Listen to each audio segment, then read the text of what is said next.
Welcome to the Explainer.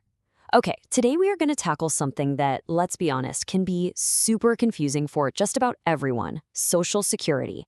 Specifically, when is the right time to file for your retirement benefits, and how do you even do it? Look, if you're feeling overwhelmed by it all, you are absolutely not alone. I mean, check out this quote. A former Social Security manager said the policy manual is 20,000 pages long. Who has time for that? Nobody. You're out there living your life. So that's what we're here for, to cut through all that noise for you. So that brings us to the big question, right? When is the perfect time to file? Should you do it the second you turn 62? Should you wait until 67? Or maybe even 70? Well, the answer, and this might actually surprise you, is that there is no one right answer. Okay, to help you figure out what's right for you, we're going to break it all down into 5 parts. We'll start with the big question of when to file. Then, what if you change your mind? We'll also look at spousal benefits you might be missing, how to file correctly, and finally, what to do if you're filing with a disability. Let's get into it. All right, Section 1, Social Security's biggest question. And the subtitle says it all, really. This is a personal decision, not some universal rule. So, you know all that one-size-fits-all advice you see on social media? Yeah, you need to ignore that. You'll see these posts from so-called gurus saying, you'd be crazy not to file at age X. But honestly, that advice can be pretty dangerous. What worked for them might be a terrible idea for you. So instead of listening to all that noise, what you really need to do is ask yourself 2 very simple but very important questions. Okay, here they are. First, do I need the money now? Be honest with yourself. If you just got laid off and you've got bills stacking up, then yeah, you file. End of story. But the second question is just as critical, and that is, do you plan to keep working? Because trust me, this one changes the entire game. Right. So if you decide to take your benefits before what Social Security calls your full retirement age, which is usually 66 or 67, and you keep working, you have got to know this number. It's the annual earnings limit, and right now it's $24,480. So what happens if you make more than that? Well, the rule is actually pretty straightforward.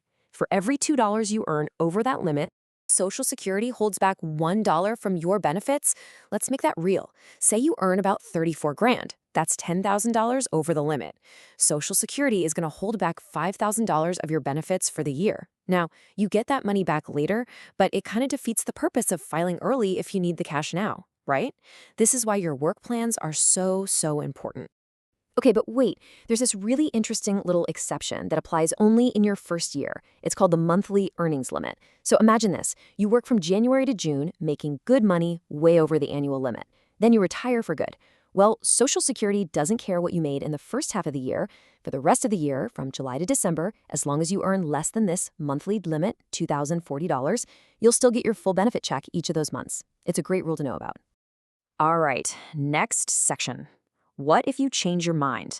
This is what we call the 12-month do-over rule. Let's say you file and then regret it. Don't panic, there's a way out.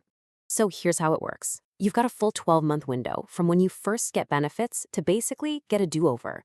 First, you have to contact Social Security and officially withdraw your application. Simple enough. But, and this is the big catch, you have to pay back all the benefit money you've received. Every single penny. Once you do that, it's like you hit a reset button. It's as if you never filed, and you can reapply later with no penalty whatsoever. Okay, let's move on. Section 3, are you missing spousal benefits? You're going to want to pay close attention here because we're talking about unlocking hidden money you might be entitled to. Now, this benefit has a really clunky name, I'll give you that. The Independently Entitled Divorce Spouse Benefit. But don't let the name fool you. This thing is powerful. Basically, it means you might be able to claim benefits based on your ex-spouse's work record, even if they haven't filed for their own benefits yet.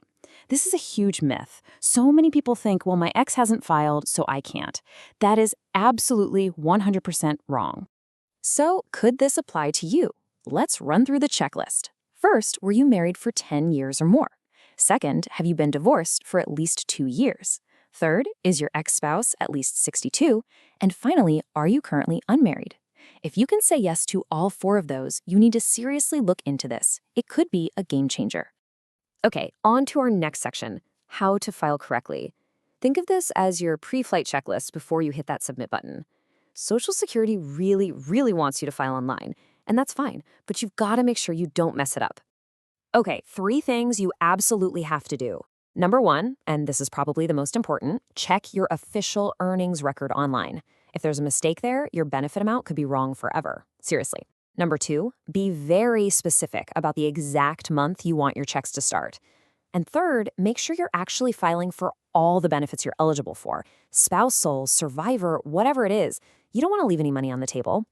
All right, our last section covers a really important situation, filing with a disability. We're going to talk about something called the RIB-DIB strategy. It sounds a little funny, but it just stands for filing for your retirement benefits, that's the RIB, at the same time as your disability benefits, that's the DIB. So why would you file for both at the same time? Well, it all comes down to timing. Getting a decision on a disability claim can take a long, long time. We're talking 6 to 9 months, maybe even longer, and most people just can't afford to have zero income for that long. So filing for retirement gets some cash flowing in while you're stuck in that waiting game. So here's the trade-off, and it's a big one. When you file for that retirement claim at, say, age 62, you get income right away. The downside? That benefit is permanently reduced by up to 30%. But here's the magic of the strategy. If your disability claim gets approved, you then get switched over to your full 100% disability benefit. That amount is not reduced for your age. It's like you waited until your full retirement age all along. So it's basically a strategy to get some money coming in to bridge that gap without wrecking your long-term benefits if you're approved. Phew, we've covered a ton of ground today, haven't we? From when to file, to how to get a do-over, to finding benefits you probably didn't even know were a thing. So I'll just leave you with this one last question to think about.